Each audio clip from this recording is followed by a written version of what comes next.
Bonjour ou bonsoir. C'est un grand plaisir, avec le directeur général de l'Organisation internationale de la vigne et du vin, M. Paolo Rocca, de vous accueillir à cette conférence de presse en ligne présentant la conjoncture actuelle du secteur vitivinicole mondial, ainsi que les premières estimations de l'hémisphère sud. Nous diffusons cette conférence depuis le siège de l'OIV à Paris. Vous avez été nombreux à manifester votre intérêt pour ces chiffres de l'OIV et nous sommes heureux de partager avec vous ces informations. Tous les documents seront disponibles dans la section ressources de l'application à la fin de la conférence. De même, vous pourrez revoir la conférence d'ici à demain dans la section intitulée Replay. Avant de commencer, quelques informations sur la façon dont nous allons procéder. Cette conférence est traduite simultanément en français, anglais et espagnol. Vous pouvez sélectionner votre langue en cliquant sur la vidéo correspondante ou bien écouter la version originale. Monsieur Rocca s'adressera dans les 3 langues successivement. Une session de questions-réponses modérée par Josette Pucci, chargée de presse, suivra, au cours de laquelle le directeur et l'équipe de statistiques de l'OIV, composée de Giorgio Del Grosso et Krisha Gandhi, répondront aux questions reçues dans le chat. Je vous invite dès maintenant à commencer à poser vos questions. Et maintenant, sans plus attendre, je passe la parole à Monsieur Paolo Rocca pour sa présentation.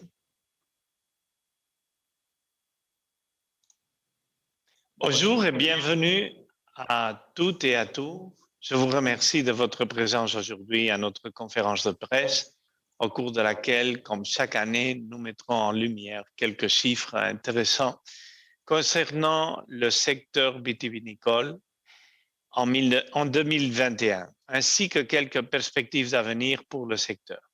Mais avant de commencer, je voudrais exprimer ma profonde compassion alors que sévit la guerre en Ukraine, alors que nous œuvrons dans un esprit de solidarité, de paix et contre la violence et les pertes humaines. Au cours de son siècle d'existence, l'OIV a vécu des conflits majeurs entre États, qu'ils soient ou non membres de l'organisation, dans le cadre de sa mission scientifique et technique. L'OIV est toujours resté une instance de dialogue permettant à tous ses membres de s'asseoir autour d'une même table. Même lors des discordes, nous plaidons pour que les combats cessent, que les hostilités prennent fin et que le droit international soit à nouveau respecté. Je vais changer en anglais. Now let's move to the slides. Nous allons passer maintenant au diapo. Lors de cette présentation, je vais vous montrer les données de 2021 concernant les superficies de vignobles, la production du vin, la consommation du vin, ainsi que le commerce international du vin. Je vais également traiter brièvement la production de vin en 2022 dans le hémisphère sud et ensuite je conclurai avec quelques réflexions sur l'avenir de ce secteur. Nous allons maintenant commencer en regardant les surfaces de vignobles dans le monde. La superficie totale comprenant les raisins de table, les raisins de cuve et les raisins à sécher représente 7,3 millions d'hectares en 2021. L'évolution du vignoble mondial semble s'être stabilisée autour de ces chiffres depuis le début des années 2000. Il y a 2 facteurs principaux qui contribuent à cette stabilité. Tout d'abord, la croissance du vignoble chinois qui a été dynamique au cours des années 2000, mais qui décélère aujourd'hui. Et le deuxième facteur, croissance du vignoble de l'Union européenne, qui aujourd'hui représente 46% du vignoble total mondial et qui a été en fait plafonné par les systèmes de droit de nouvelles plantations. Pour le reste des autres pays, en 2021, nous avons des tendances hétérogènes qui s'équilibrent et nous permettent de maintenir cette stabilité. Les 6 vignobles principaux représentant plus de la moitié de la superficie du vignoble du monde, 56% pour être précis, concernent l'Espagne, la France et l'Italie et représentent un tiers du vignoble total. Les 3 autres grands superficies de vignobles sont en Chine, en Turquie et aux États-Unis. L'Espagne, encore une fois, recouvre la plus grande superficie de vignobles dans le monde en 2021, quelques 964 000 hectares. La France, deuxième, avec 798 000 hectares, et donc deuxième dans le monde. La Chine est en troisième place avec 783 000 hectares estimés et l'Italie demeure stable en 2021. Dans cette diapo, nous voyons les évolutions.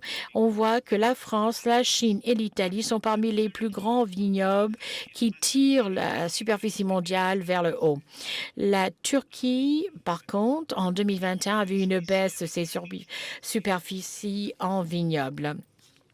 Et aux États-Unis, nous avons pu voir une baisse depuis 2014 pour diverses raisons. Maintenant, si nous regardons les estimations de production de vin, on peut voir que la production mondiale de vin en 2021 est estimée à 260 millions d'hectolitres, ce qui est 1% de moins qu'en 2020. Ce niveau peut être défini comme étant légèrement en dessous de la moyenne pour la troisième année consécutive. Il y a deux tendances opposées qui expliquent cela. D'une part, une baisse au niveau des pays de l'Union européenne, tout en voyant des vendanges records dans l'hémisphère sud. En octobre dernier, lors de notre conférence de presse, nous avions prévu que la production 2021 serait autour de 250 millions d'hectolitres sur la base des prévisions données par nos États membres. Les nouvelles estimations fournies en mars ont en fait montré des chiffres qui ont en fait changé au niveau de l'Union européenne, en Italie par exemple et France, ce qui nous fait changer de prévision. Ici, vous voyez la répartition de la production mondiale du vin en 2021. Comme vous pouvez le voir dans le camembert, 3 pays, l'Italie, la France et l'Espagne, représentent quasiment la moitié du vin produit dans le monde. Et en fait, on voit que 3/4 de la production est produite par les 8 premiers producteurs du monde. L'Union européenne représente 154 millions d'hectolitres en 2021, ce qui est une baisse de 8% par rapport à 2020, représentant 59% du total mondial.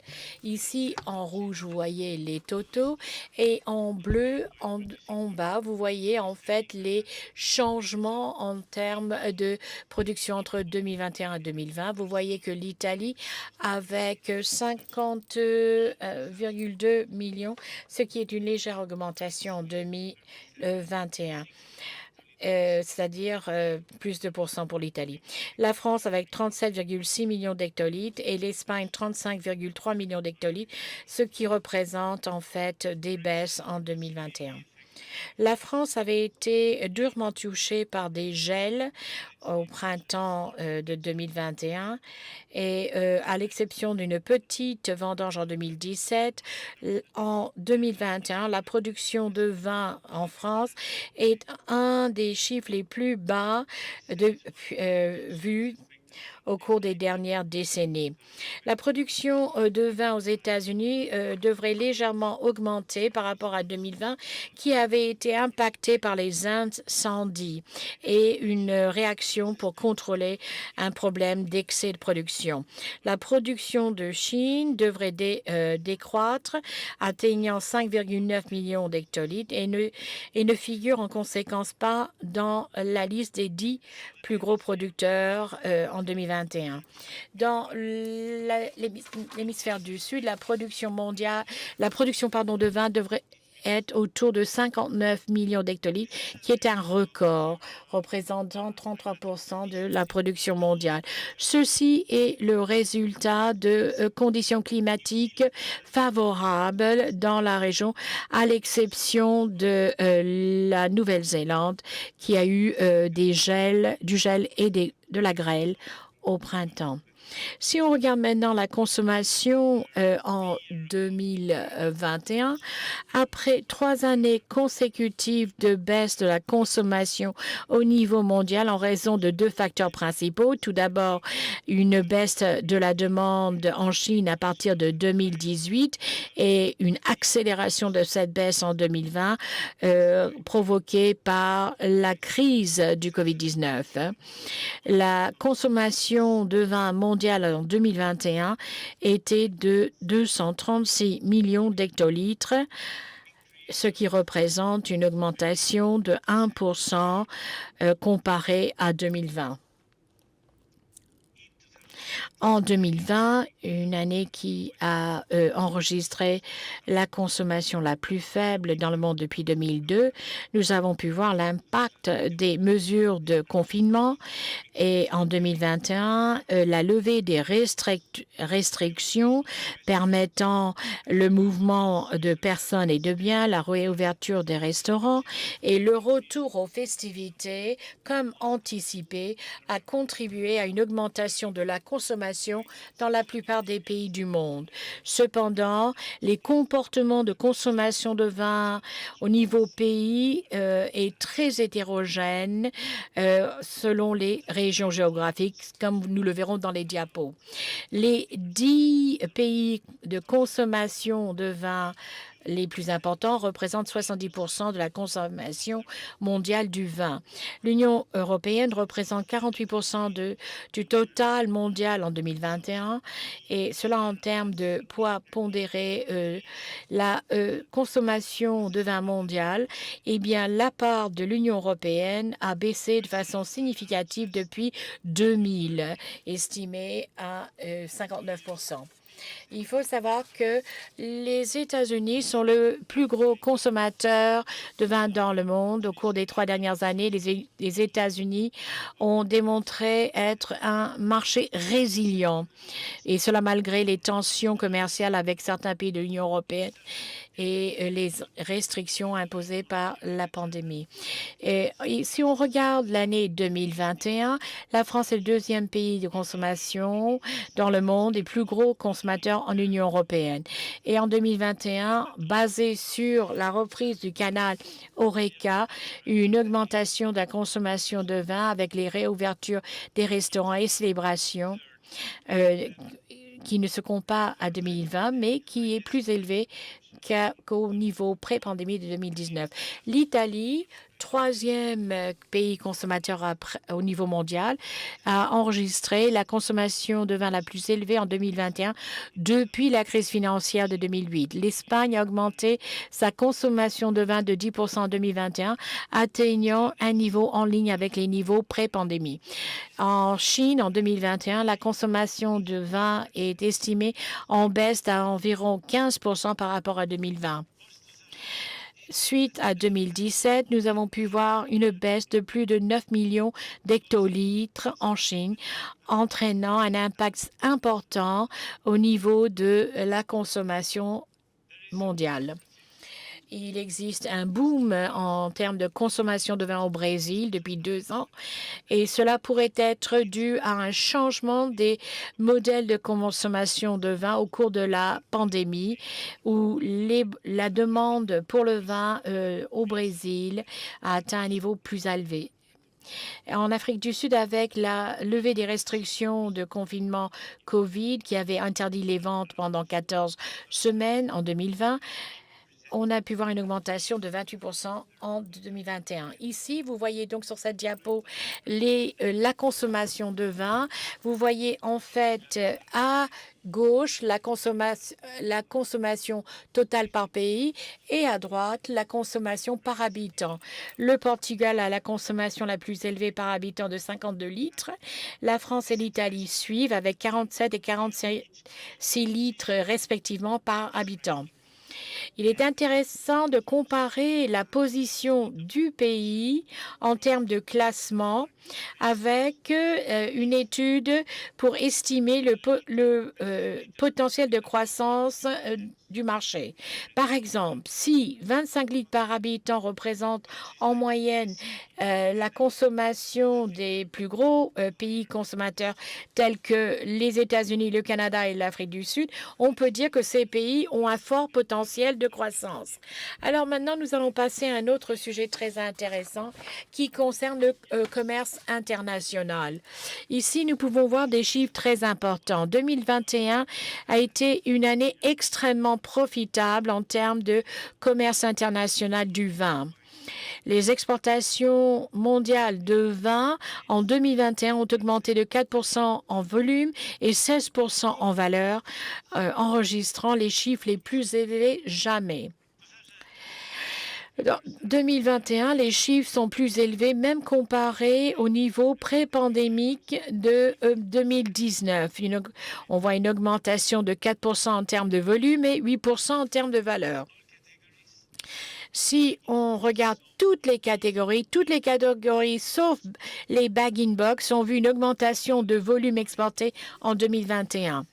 Le vin en bouteille a augmenté de 6%, les effervescents de 22% et le vrac de 5% comparé au niveau de 2020, tandis que le bag-in-box a vu une baisse de 8%. En termes de valeur, le vin en bouteille a augmenté de 13% et les exportations de vin effervescents ont augmenté de 35%, et cela grâce au redémarrage des festivités, des rencontres. Le bag-in-box a baissé en termes de valeur exportation de 1% et le vin en vrac de 5%.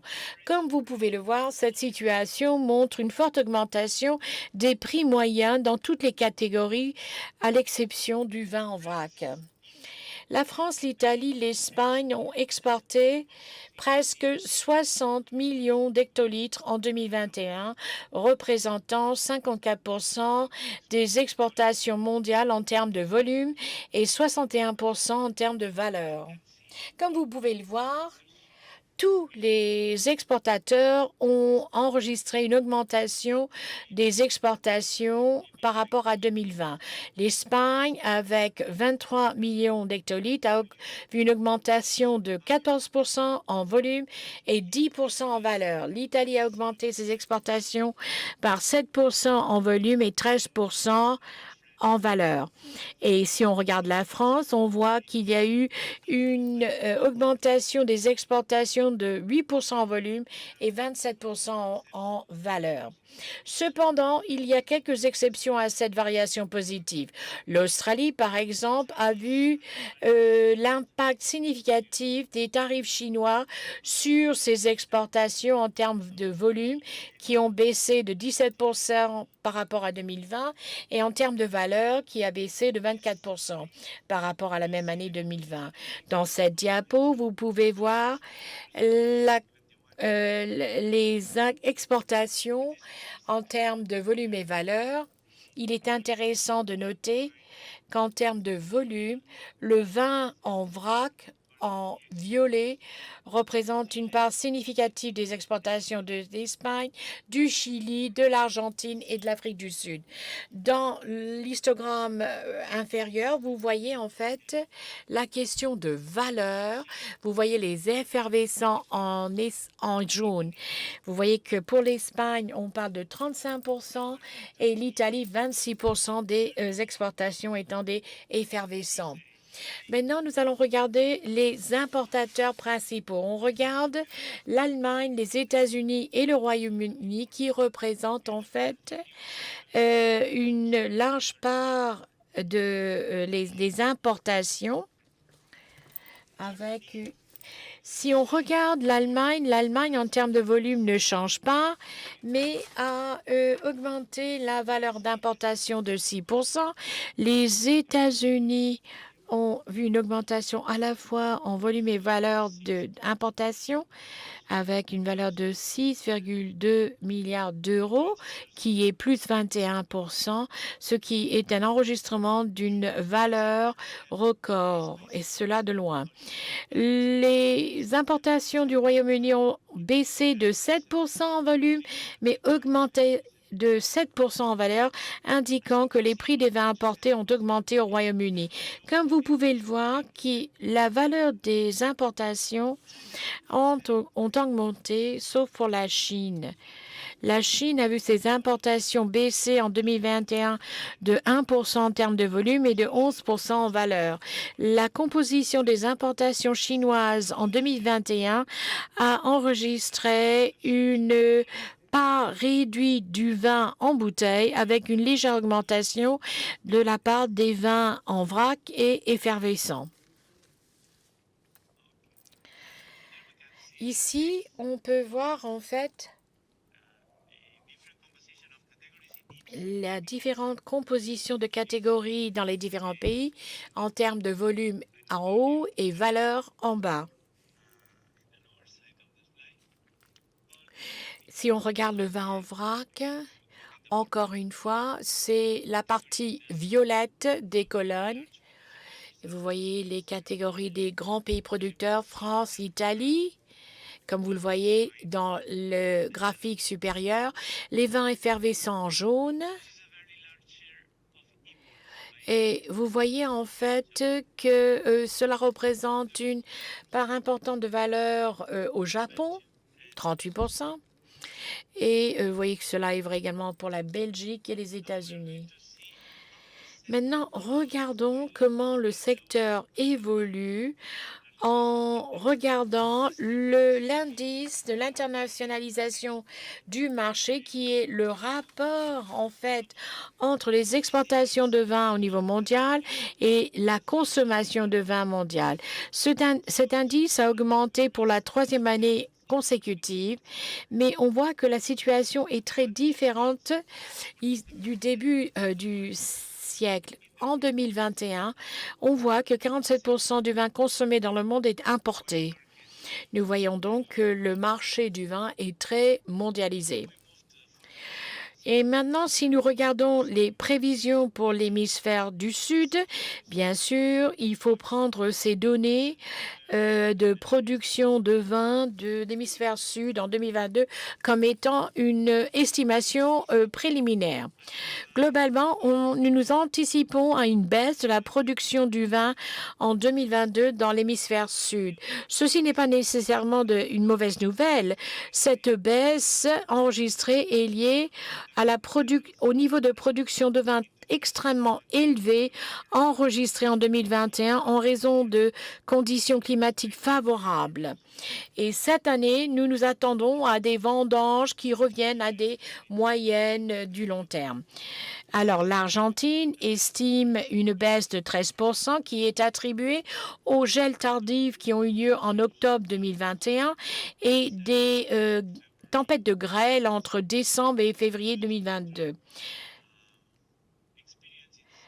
Et en raison de cela, au Chili et au Brésil, on s'attend également à une plus petite vendange en 2022 par rapport aux très bonnes années 2020-2021.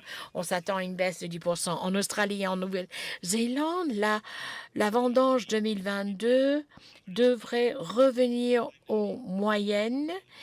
Et enfin, en Afrique du Sud, la vendange devrait être marginalement supérieure à celle de 2021 et légèrement plus élevée que la moyenne des 5 dernières années.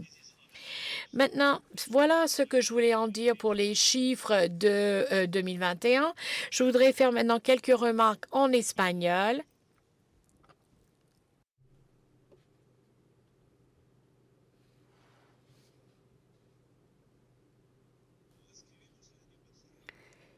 Comme nous l'avons vu l'année dernière, nous avons vu que le secteur vitivinicole a été touché par la crise du Covid-19.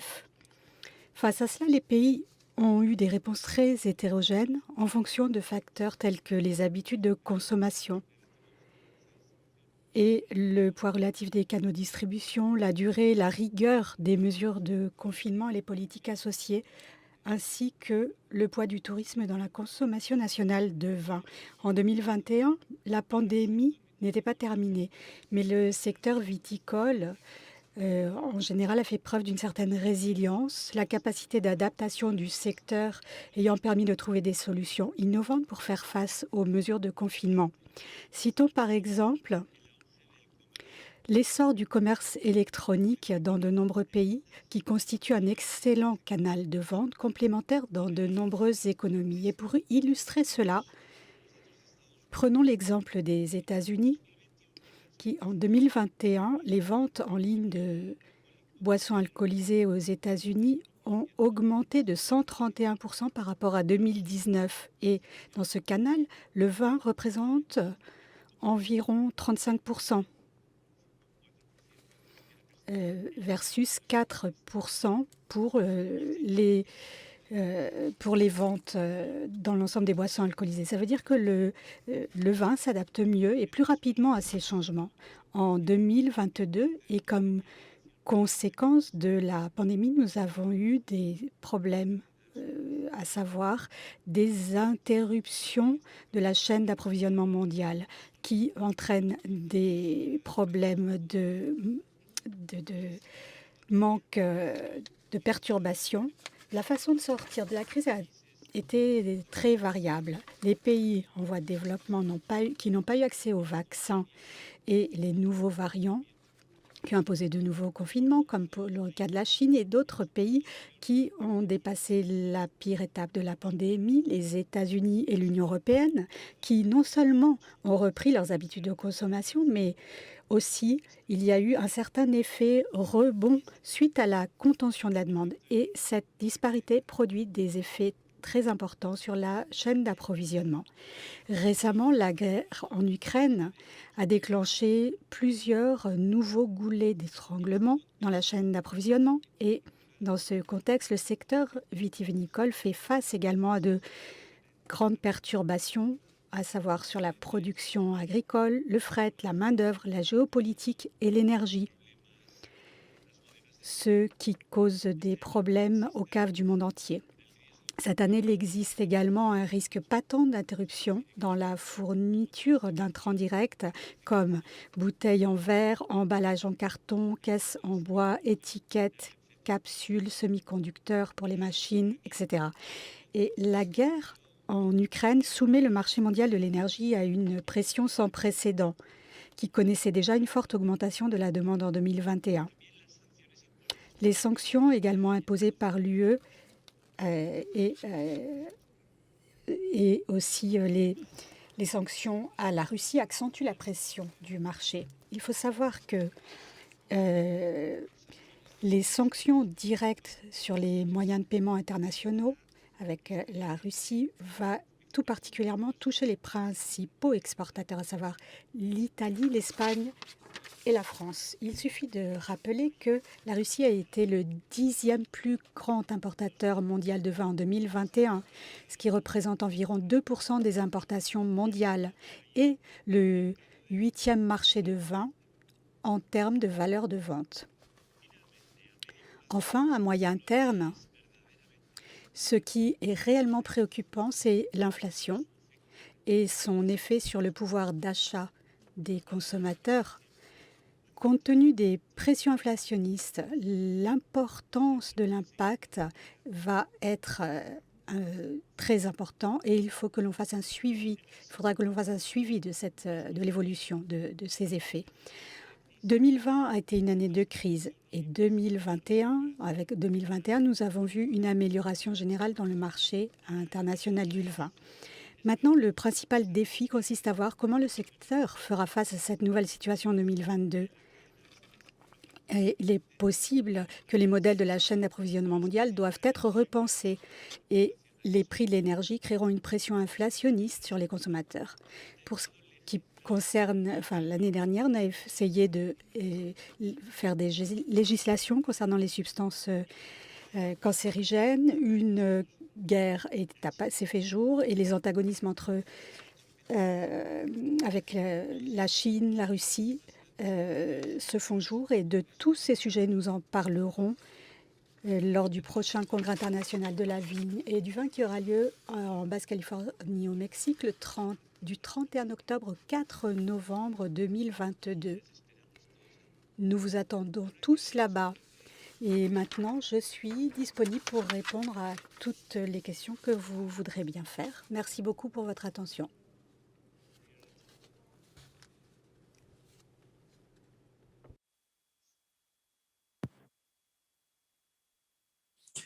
Thank you, Director General. Good afternoon. Merci beaucoup, Monsieur le Directeur général. Donc, je vais maintenant présenter vos questions, Directeur général. Donc, continuez à présenter vos questions sur le chat et je les transmettrai donc à notre Directeur général. Vous pouvez aussi les exprimer par courrier électronique. Donc, la première question, c'est Michael du Royaume-Uni. Alors, comment est-ce que, en fait, les caves doivent faire face aux problèmes de chaîne d'approvisionnement et qu'est-ce que les gouvernements peuvent faire?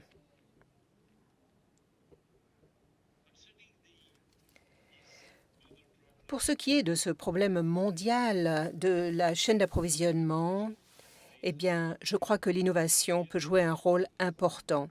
Et les sociétés devraient, les entreprises devraient essayer d'innover pour voir comment améliorer toute cette partie logistique. Et on peut voir que la chaîne d'approvisionnement a toujours été très basée sur l'analogique et non pas sur le numérique.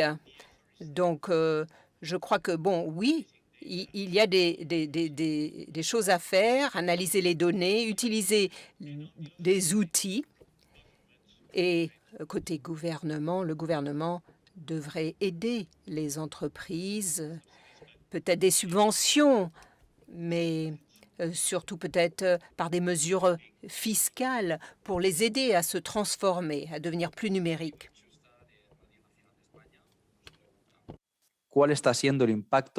Quel est l'impact de la guerre en Ukraine pour le secteur?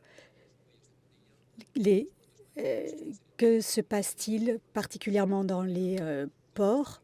Donc, comment les goulets d'étranglement, quels sont également les impacts de la guerre en Ukraine pour le secteur? Alors, pour ce qui concerne la guerre en Ukraine, on sait que l'impact est très clair concernant le prix de l'énergie qui touche, qui provoque de l'inflation. L'inflation avait déjà atteint un niveau élevé étant donné la sortie de la pandémie. Et les problèmes qui émanent de la situation en fait concernant l'Ukraine et la Russie pour le fait de fournir des matières premières, ceci porte nuit beaucoup à la chaîne d'approvisionnement. Donc ce sont différents facteurs qui, combinés, sont en train de toucher de façon directe tout le système de chaîne d'approvisionnement. Une autre question de Iñigo de Radio Nacional. Donc les goulets d'étranglement dans les ports maritimes, de quelle façon sont-ils en train de toucher le secteur? C'était la question. Donc, comme je viens de le dire, le fonctionnement actuellement n'est pas fluide et c'est quelque chose qui touche tout le monde. C'est comme une vague qui s'étend dans le monde entier et qui va constituer un problème que nous allons tarder à résoudre. Il s'agit le prix des conteneurs sont multipliés par 20, le prix des palettes se sont multipliés par 7 ou par 8. Ce sont évidemment des éléments qui touchent la chaîne d'approvisionnement. Nous avons José Luis de Murcia, une autre question en espagnol. L'OIV, comment va-t-elle agir par rapport aux atteintes constantes au vin de la part des gouvernements de l'Union européenne?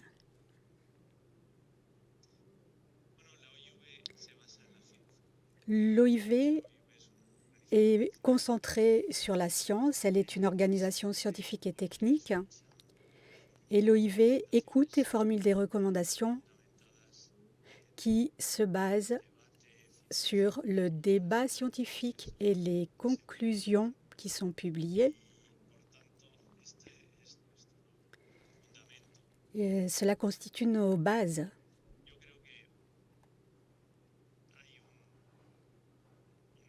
Il me semble qu'il existe une problématique concernant les problèmes de la santé qui ne doivent pas seulement être attribués à une substance, à savoir l'alcool. Il faut aussi considérer le comportement. Et le vin, en fait, propose plus de solutions qu'il ne pose de problèmes. Il est clair que la consommation de vin a lieu dans certaines circonstances, mais cette consommation est en lien avec la culture, elle est en lien avec des valeurs auxquelles adhèrent de nombreuses sociétés que l'on souhaite rendre universelles. Et en cela, l'OIV a un rôle et nous croyons fermement que les solutions, que le fait d'alléguer la question de l'alcool entraîne qu'il faut aussi analyser la façon de consommer le vin. C'est un aspect extrêmement important. Pour en revenir aux prévisions et aux données, Angelica nous dit, en ce qui concerne le réchauffement climatique, pensez-vous que ceci va s'aggraver ou est-ce qu'il y a des prévisions plus optimistes dans ce domaine? Well,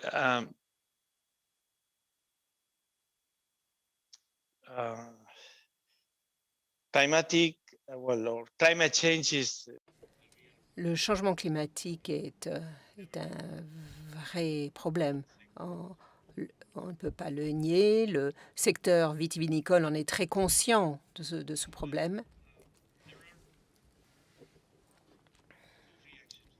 Mais il y a deux réactions, la réduction et l'adaptation, l'atténuation et l'adaptation. Donc, deux façons de réagir pour l'humanité. Et je pense que le vin et la structure économique de notre secteur peut réagir, peut s'adapter. Et nous sommes occupés de ces questions dans notre plan stratégique. Donc ça, c'est notre réponse à la question. Je crois que nous avons maintenant toutes ces crises, la COVID-19 et il y a tous ces signes, éléments qui nous alertent d'une grande crise climatique. Et il est important de les garder à l'esprit. Le changement climatique est une crise mondiale importante. Ça va au-delà même de tout ce qu'on a vu aujourd'hui. Donc oui, il faut travailler sur ce qui est vraiment devant nous, qui est bien réel, ce changement climatique. On voit qu'il y a une grande différence dans les estimations de la production de vin entre la France et l'Italie entre octobre et maintenant. Comment vous pouvez expliquer cela? Pour l'Italie, oui, on voit une différence dans les estimations.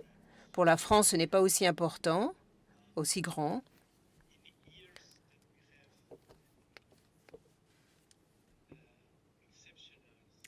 Dans les années où il y a des situations exceptionnelles, du point de vue climatique, il y a eu des gelées, il y a eu de la grêle, beaucoup d'éléments dans ces deux pays, il y a beaucoup d'aléas. Et là, la tendance est de sous-estimer.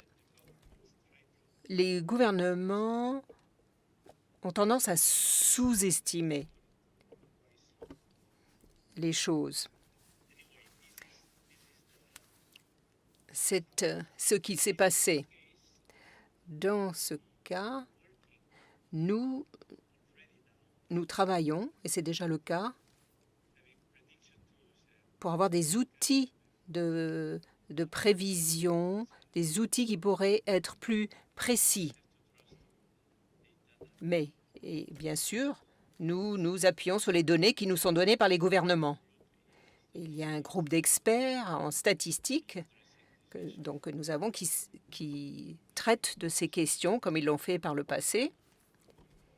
Et nous arriverons sans doute à réduire ces écarts entre prévisions, premières estimations et prévisions.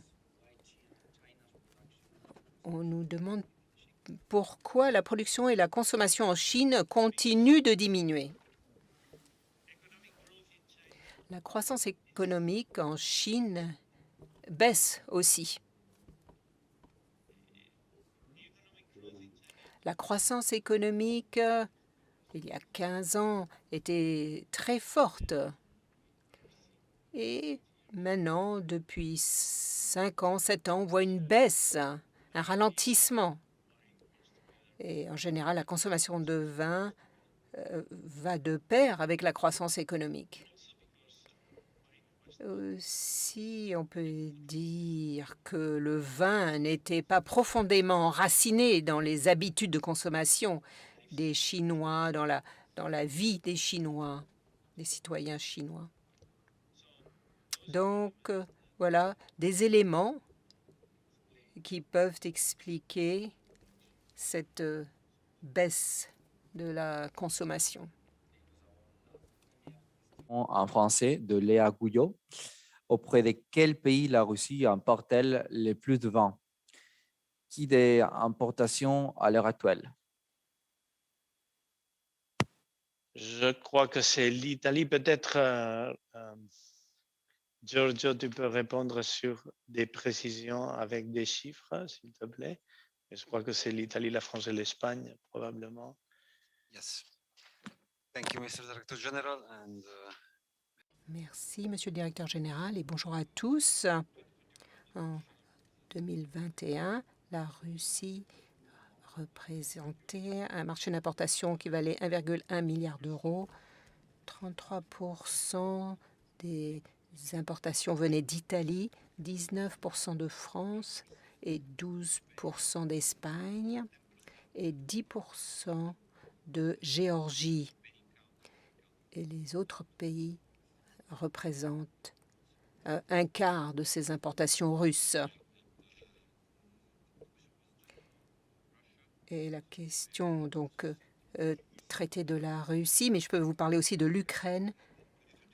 En 2021, le marché de l'importation valait 185 millions d'euros. Et ils importaient des mêmes pays. Donc, Italie, 36%, France, 16%, Géorgie, 12% et Espagne, 11%. Donc, voilà, des gros pays producteurs européens. C'est ces pays-là qui pourraient souffrir d'un problème commercial. Il nous pose la question, pourriez-vous revenir sur l'augmentation du prix du vin en 2021 face à la baisse de la production notamment? Bon, le prix a augmenté. On voit clairement les prix qui augmentent à l'exportation, que sont les données les plus claires que nous avons, d'une façon très importante, surtout si on voit les exportations de vin mousseux énormément, c'est-à-dire l'incidence dans la fraction qui correspond à vin mousseux, elle est très importante. Je voudrais expliquer ça comme un effet de sortie de la pandémie, non? Après les vins embouteillés également. Par contre, naturellement, le vin en vrac descend de prix. Et il y a un effet aussi d'exportation de vin en vrac vers les pays, disons, qui ont expérimenté une plus grande augmentation des prix vers l'exportation. Intéressant de voir ça On peut voir aussi comme une expression aussi du fonctionnement, du bon fonctionnement du marché unique européen entre l'Espagne, la France et l'Italie, ¿no? Volvemos ahora al español. Revenons à l'espagnol. Luis Fernández Otero pose sa question en anglais. Information. Donc, vous recevez des informations des différents pays et ensuite vous vérifiez ces chiffres ou vous vous basez juste sur les chiffres que vous recevez des organisations gouvernementales ou privées pour tirer vos conclusions. Quelles sont les données donc, que vous utilisez? On fait confiance à nos membres. Nous sommes une organisation intergouvernementale. Ce sont les gouvernements qui nous fournissent ces données. Donc, les gros pays producteurs ont des bons systèmes de collecte de données, des bons systèmes de statistiques très performants. Alors, maintenant, dans certains cas, il faut aussi estimer, et peut-être que Giorgio pourra nous parler un petit peu de la méthodologie utilisée pour ces données. Mais en tout cas, nous vérifions un peu les données pour ces pays où les informations ne sont pas fournies par les pays. Donc, Giorgio, si vous pouvez nous parler un petit peu plus des méthodes qu'on utilise. Merci, Monsieur le Directeur général. Oui, nos chiffres sont basés sur un questionnaire qu'on envoie à nos pays membres et ces chiffres sont révisés 3 fois par an. Donc, il est tout à fait normal de faire de telles révisions. En matière de statistiques, on a des chiffres consolidés sur des périodes de 3 ans. Donc oui, nous avons des méthodes en interne pour vérifier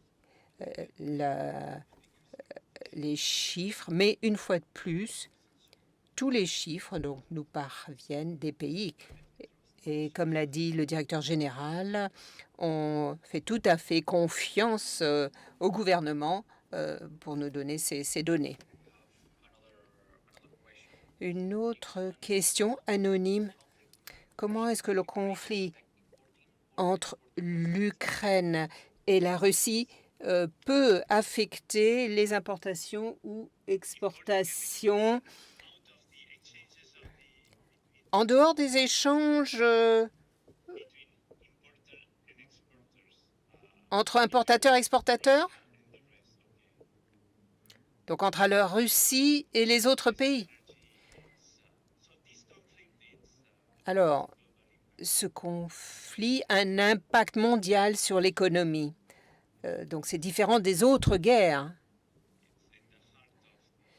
C'est un conflit qui est au cœur de l'environnement européen dans des pays très développés. Et donc, cela a un fort impact sur l'économie. Donc, nous allons sans doute voir une augmentation de l'inflation, une baisse de la demande, peut-être, une augmentation des prix, une augmentation des coûts, des intrants pour les entreprises à cause de ces prix. Donc, les marges vont diminuer, surtout dans les vins de premier prix. Donc, ça va avoir un impact sur le vin dans le monde entier. Et dans cette situation, il y aura peut-être donc une contraction de la demande.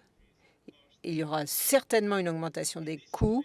Donc, dans cette situation, Les gouvernements doivent faire très attention de ne pas augmenter les taxes, parce que ça pourrait être complètement disruptif. Ajouter plus de taxes, ce serait comme ajouter de l'essence sur un incendie. Donc, je pense que ça va être l'effet mondial de ce conflit sur les échanges donc internationaux. Une autre question. Donc, l'avenir des vins à faible teneur en alcool. Et est-ce qu'on peut vraiment appeler des vins ces produits qui ont 0 alcool?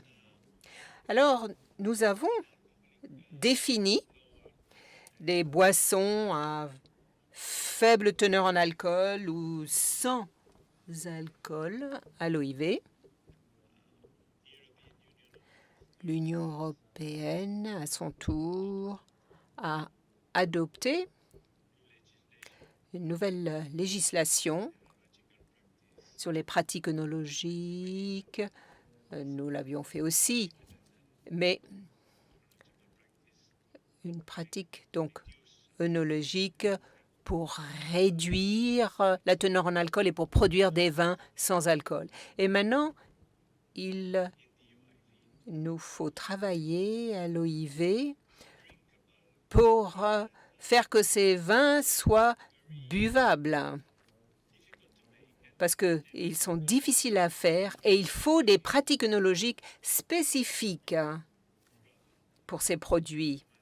Et nous voulons maintenir ces produits agroalimentaires qui font partie de notre secteur. Et donc, aujourd'hui, l'OIV peut absolument fournir tous les éléments, tous les outils pour pouvoir faire un très bon vin. Ceci est important parce que nous voulons que la consommation soit universelle. Donc, c'est un objectif pour l'OIV, un objectif pour notre secteur. Ainsi, nous pourrons aussi répondre à des critères religieux ou culturels. Tout le monde a le droit de boire du vin, mais il y en a certains qui ne veulent pas boire d'alcool. Donc, on doit pouvoir proposer cette possibilité. Mais on veut que ce soit un bon vin, un vin de cépage, peut-être même avec des indications géographiques. Donc, offrir cette diversité de vins sans alcool, c'est un grand défi pour l'OIV. Une question de l'agence EFE.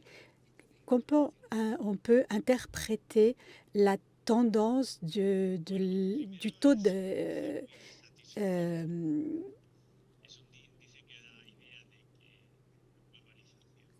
globalisation. Alors, la moitié des vins qui sont bu proviennent d'un autre pays et en fait traversent des frontières. Donc, on peut trouver des solutions très variées, mais pour ce qui concerne le vin, c'est un produit universel et c'est un produit qui n'est produit que dans une zone climatique qui correspond au parallèle 40 dans les deux hémisphères. C'est pour cela que nous devons exporter. C'est aussi un grand succès parce que c'est une approche face à la vie, c'est un style de vie.